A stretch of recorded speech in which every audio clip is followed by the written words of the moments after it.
By the end of this video, you are going to learn all you need to know about dividend investing. And more importantly, how I use it to generate monthly income. Here's how we'll do it in 3 steps. Number 1, what are dividends? What is dividend investing? We're going to cover dividend kings, dividend aristocrats, and REITs, something called REITs or REITs. Number 2, the hidden traps. So that's debt, payout ratios, and whether a company has any free cash flow and whether they actually should be paying out a dividend. And number 3, we're going to crunch my numbers. We're going to look at my dividend numbers for this month. Dividend investing is a great way that people retire early, but there are traps. So let me show you the right way to dividend invest, or in my opinion, obviously the right way to dividend invest.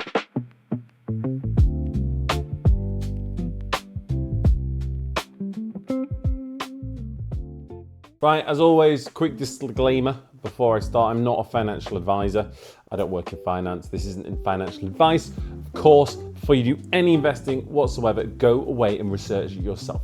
This is just my opinion on what I do and what works for me. So, without further ado, let's go. In my first 2 videos, I showed you why I got into value investing and the method, well, a bit of the method that I use. This video is different. This is about income. This is about actual money in your pocket, or money in my pocket, or money in anyone's pocket. It's called dividend investing.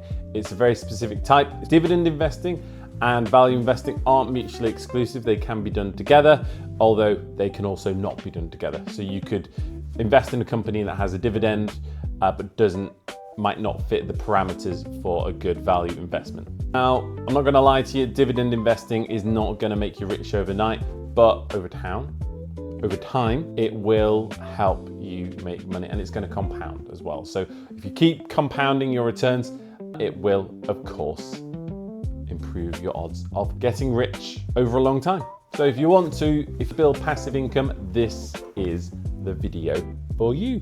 Part 1, what is dividend investing, right? It's really important, first of all, we define what dividend investing actually is. So a dividend is a share of a company's profits paid to its shareholders. So if you, by way of investing in a company, become one of the shareholders, some of the profits will be paid out to you. It's not the only way companies provide shareholder value. A lot of the time, companies will do it through share buybacks, which some companies prefer because it gives investors tax-free value. But if the shareholders are looking for another kind of return, dividends are a great way. Some companies are what we call dividend kings, and they love paying out dividends. Some companies pay quarterly, some pay annually, some pay semi-annually, some pay monthly, which is my favorite. And there are obviously other companies outside of that range. I do like the monthly income though. It's a bit like having your very own payday. Right, now let me break down the 3 types of dividend stock that you need to know. 1, dividend aristocrats. Now these are companies that have been paying dividends at a certain level or increasing the payout for at least 25 years. And as you can imagine, these are few and far between. Now these are reliable ones. Think Coca-Cola, think Pepsi, McDonald's. These are those kind of companies that will just continue paying year after year and up the payment consecutively, and it's almost a matter of pride that they do. They don't have the highest dividend yield, but they get bigger over time, they improve over time. So if you're new and you're fresh and you're looking for a safe bet, this is where you're going to be starting. Number 2, dividend kings. Now these are 50+ years. We're talking serious money now in terms of dividend returns. Now these are the elite. For example, Procter & Gamble, Johnson & Johnson. These companies have been paying consecutively regardless of recessions or net.com bubbles or COVID or whatever has happened. They've kept paying and increasing their dividends over time. And number 3, REITs or REITs. I'm going to say REIT. Now, REITs are a little different. By law, they have to pay out 90% of their income. Now, obviously, that's not the same in every single country. But if we're talking a lot of the hugest REITs, the biggest REITs in the world, they have to pay out this 90% of their profit. Good thing about REITs is they're a safe bet. REIT stands for Real Estate Investment Trusts. They are a fantastic way for a safe bet. And actually, if you're looking at investing in property, you don't have enough money for a deposit, or you're just not interested in managing a property, these could be the investments for you. What this boils down to is higher yield. So a lot of these REITs are between 4 to 6%, some higher, some lower, but the middle ground is around about 4 to 6%. My favorite example, and not that we have favorites, but of course we do have favorites, is Realty income. If you talk about REITs, this is the number one you hear. It's Dividend King. It's been paying up and up and up. It is the gold standard. They pay every month. I think the return is something like 5% at the moment. If you're outside of the US, unfortunately they do withhold, there's a tax they pay that you never see, but I still think it's a fantastic value business to invest in. It's mainly office space, but that is a company I own personally. I own about £1,000 of it, so not much, but it's a fantastic REIT, and it's stable as well. It's not going to go up to the moon, it's not going to go down and hit the floor. It's sensible and stable, in my opinion. So why is dividend yield, try that again. So why is dividend investing so interesting? Why is it so attractive? To me, 3 reasons. 1, passive income. You go to bed and sleep well at night. Easy. Number 2, compounds. You reinvest those dividends and you have more. And you can see you might start with 1 share. Thing is, with the growth stock, you have 1 share and it's going to remain 1 share. With a dividend, if you reinvest those returns, your 1 share is going to become 2 shares. Yes, it's psychological. The value probably remains the same, but it feels good to me. And number 3, is less volatility. It's not going up, it's not going down. It's a fantastic way to invest, if you ask me. That's not to say that a lot of these companies won't go bust, but that's why we diversify. So if you build a portfolio yielding 4%, if you use the 4% rule, I'll make a video on that at some point, but it's all over YouTube. So just type in the 4% rule. You probably don't need me to make a video of it because there's stuff about it everywhere. If you use the 4% rule as a rule of thumb, you've got 500 grand. Hang on, let me do my maths here. So my magic number, £300,000, because 4% of that is for £12,000. Now that's £1,000 a month. That's my magic number. That's what I call my freedom number. Obviously there's different aims, but it's reasonably easy to get to. If you get to 4% with dividends on a £300,000 portfolio, you're getting £12,000 a year for free, essentially. I mean, it's not for free because you put the hard work in and you've invested, but it is essentially for free. It's getting that cash every quarter, semi-annually, even monthly, and it's a good way to get by. If you're looking at retiring, a lot of retirees they'll pivot the portfolio over into these dividend stocks because it is reliable. Right, my call to action number 1 here, I'm going to ask you obviously to comment below. I am going to reply to all your comments. We've had some wonderful feedback so far, so I'm really excited to see more. Quick question, are you currently investing? Are you doing this dividends for growth? I know lots of people love it. I try and stay middle of the road, and I'm more value investing, but I do like dividend investing. I have a lot in my portfolio. And if you already own a dividend stock, drop the ticker. Realty income that I've mentioned that's one I love. Let me know what your top dividend stock or REIT is, and I'm going to reply with my thoughts. Part 2, the hidden traps of dividend investing. Now, of course, there are traps to dividend investing. There's traps to every part of investing. So I'm going to run through some of the common mishaps that can go on with dividend investing. So this is the part I imagine a lot of people are going to skip because it's not flashy, but it's important. So don't skip it. It's really important. These are the caveats.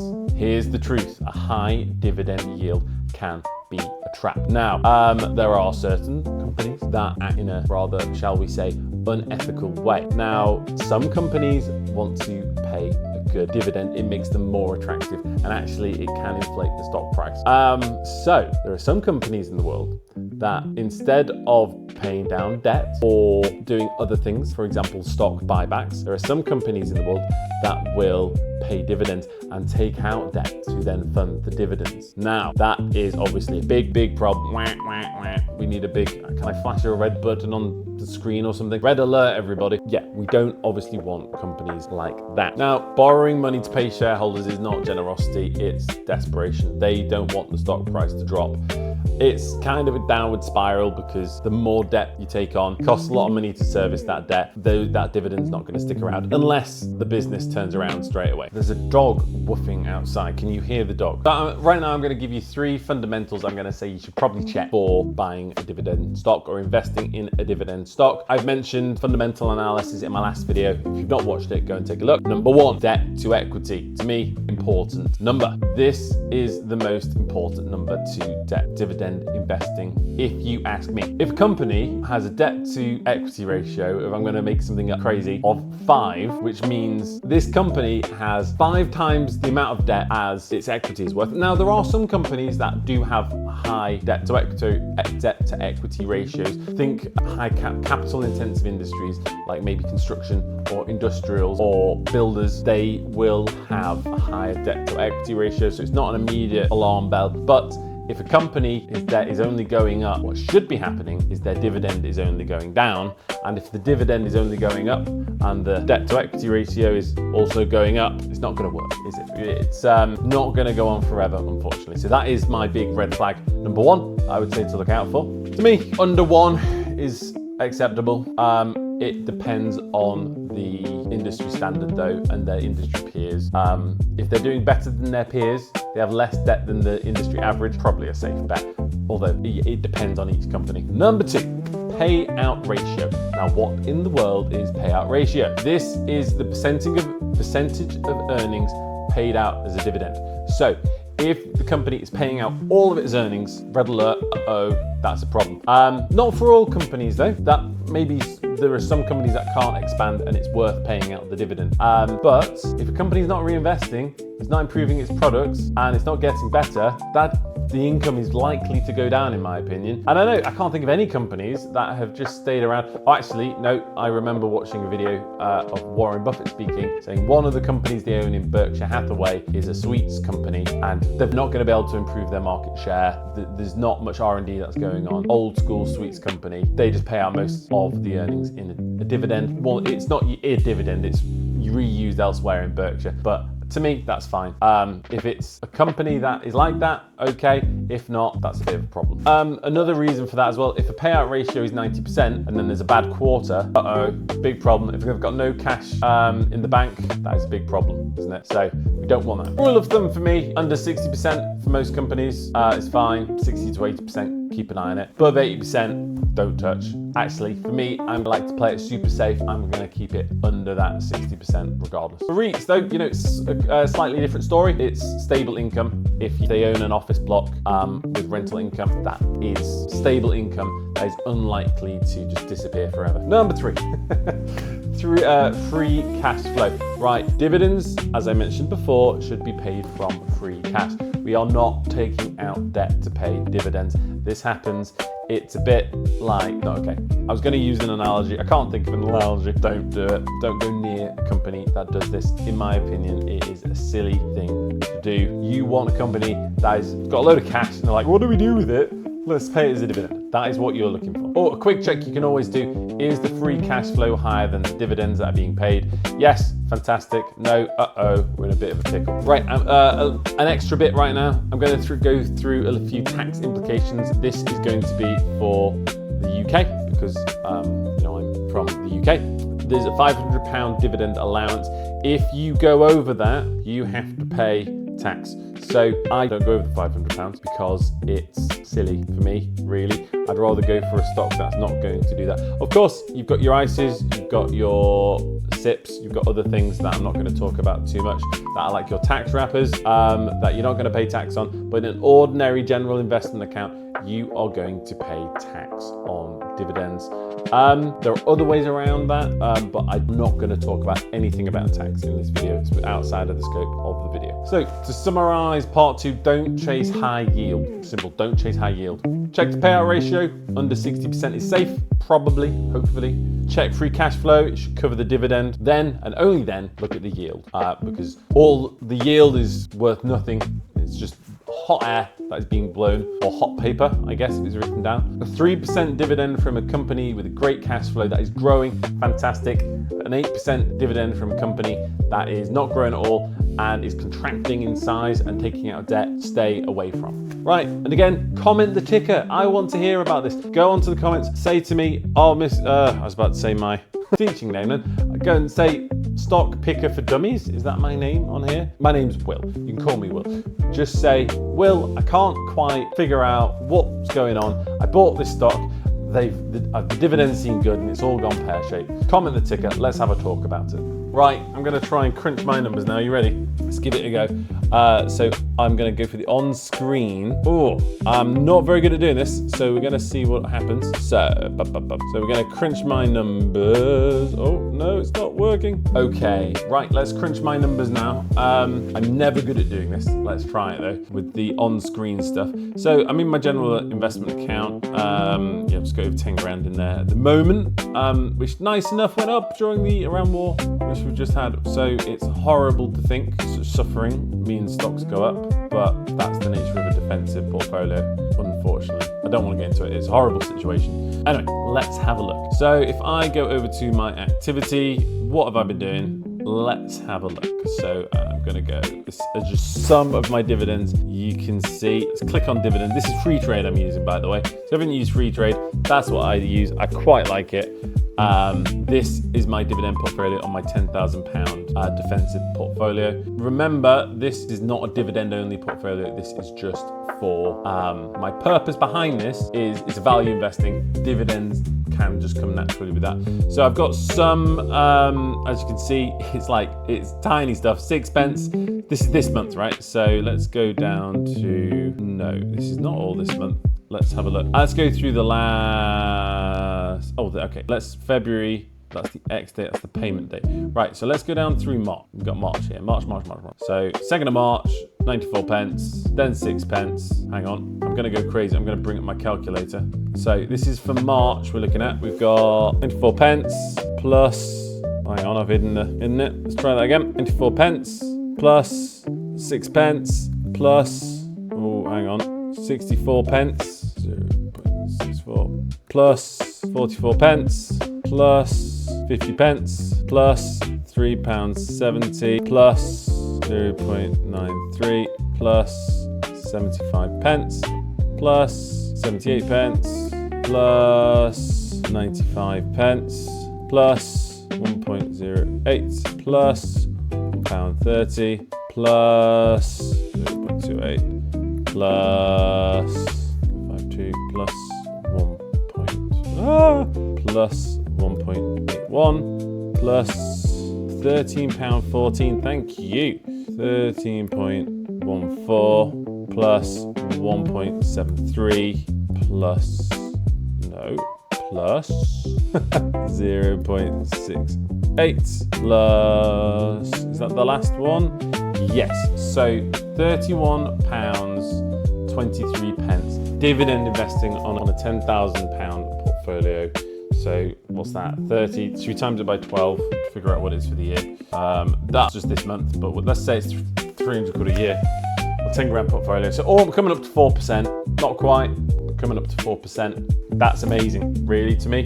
That's free money. Doesn't the portfolio could go up, the portfolio could go down. That's money that's paid every month. Some months are higher, some months are lower. But let's just take that as the average, and we're looking at 400 quid a year, basically. So you can see the value in it. You can really see the value in it. Hang on, I'll stop sharing my screen. Right, let's keep going.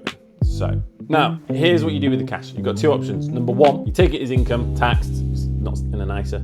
Oh, there's other countries have other tax wrapper things, but the UK, we've got the ISA. Option two, reinvest. Be careful, this is also taxed if it's outside of an ISA. So your counts as income, but you can reinvest it. So reinvest that income, make your portfolio compound, make it grow. So I reinvest that 400 quid or whatever that we saw on that portfolio. That's going straight back in. Guess who? Well, actually, it's going straight back in, and I'm actually just my portfolio because I'm coming up to that £500 amount we talked about before. So I'm going to make sure I'm reinvesting it though to get the best out of my portfolio. One warning though, big warning: dividends are not guaranteed. Company can cut it like that. I tell you what, I own some Burberry stock. I like Burberry. It's kind of outside of my normal value investing parameters. I owned some of the stock and times weren't going very well. The dividend was cut. Oh no, nightmare. The stock recovered for me to sell, but I'm just lucky because that might not always happen. So be really careful. Past performance, you've heard this before, is not a predictor of future performance, but it can be slightly indicative. Again, as I've mentioned in previous videos, diversify. If one sector's hit really badly, let's say, for example, there's a bubble and it pops, or if one sector's all of a sudden, or maybe all of a sudden the construction industry's hit because no one needs houses anymore. Would people decide that? Probably not. But one industry's hit really badly. If you've got all your dividend stocks from one area, that's a problem. A good one is finance. Banks and insurance pay a lot in terms of dividends. Their yields are quite high. If you've got all your money in that, you're going to be in a bit of a pickle if something happens industry-wide. Right, share your number. I've shared my number. Show me your number. Oh God. Have you seen my number? Show me your number. I want to know. I want to see how we're doing. Are you at the beginning? I'm not even anywhere near the end of my journey, so you can see my journey.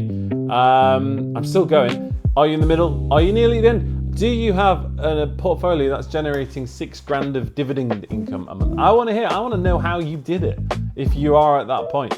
And I want to see how your journey was. Like I said in my last video, I'm trying to build a learning community here. I want to know. I want you to join me, and we're going to all learn together. Right, again, I'm going to quiz you teacher style here. Question 1. What's the difference between a dividend aristocrat and a dividend king? All right, if you said 1 is basically the years. If 1 is 25 years, which is an aristocrat, or 1 is a king, 50 years, you were right. Let's try question 2. What are the 3 fundamentals that I want you to check before buying? Yeah, if you said debt to equity, payout ratio, and cash flow, or free cash flow, you were right. You're probably ready. And question 3, why is a high dividend stock sometimes a trap?